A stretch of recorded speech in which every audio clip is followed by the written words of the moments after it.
باسی مام عومەرتان لە بۆ بکەم. مام عومەر تووشی لە دەستدانی کلەکانی بووە.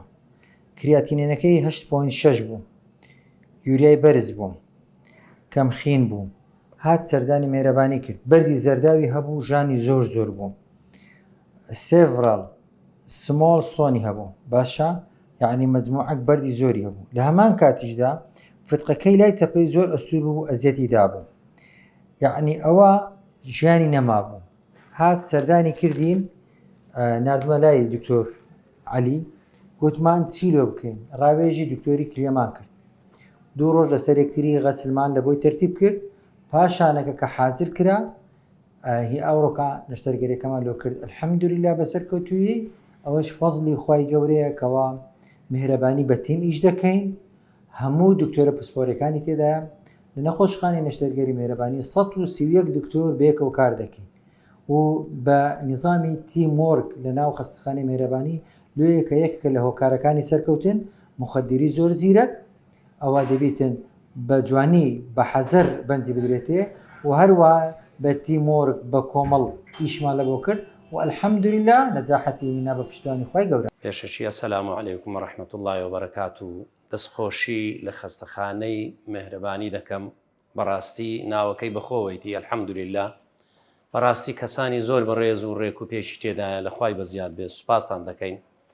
بابم کە هاتە ئێرە تەبعاً وەزعی زۆر خراپ بوو، بەدەستی کلیەکانیەوە مەسەلەن بێوەزع بوو، بەڕاستی هەفتەی 2 ڕۆژ ئێمە غەسلی لۆ دەکەین، پێنجشەموان و دووشەموان ئێمە غەسلی لۆ دەکەین، غەسلی کلیەی. الحەمدولیلا کە هاتینە ئێرە تەبعاً ئێمە لە 195 گوتمان دەرناچێ، بەڵام لە خوای بەزیاد بێ دکتۆرەکانی ئێرە الحەمدولیلا بەڕاستی دکتۆری چاشی لێیە، دریان داینەوە و قسەشیان لەگەر کردین، گوتیان ئینشاءالله پشتیوان بەخوای گەورە باش دەبێ ئێمە هەموو توانای خۆمان دەخەینە گڕ، پشتیوان بەخوای گەورە، خوای گەورەش سەرکەوتووی دەکا و خوای گەورە تەمەندرێژی دەکا ئینشاءالله. الحەمدولیلا زۆر باشە. گورچیلەی مەسەلەن زراوی پڕی بەرد بوو، لەگەر فتقی هەردوو عملیاتیان پێکەوە لۆ کرد، الحەمدولیلا سەرکەوتوو بوو لە فەزلی خوای بەزیاد بێ.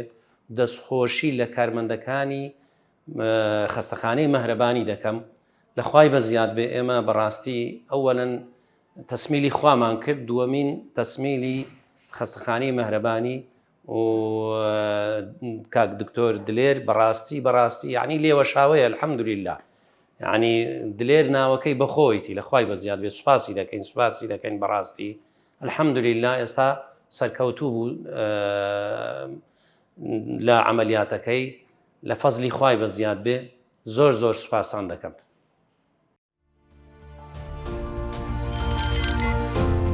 میهرەبانی، دڵسۆزی و لێزانی.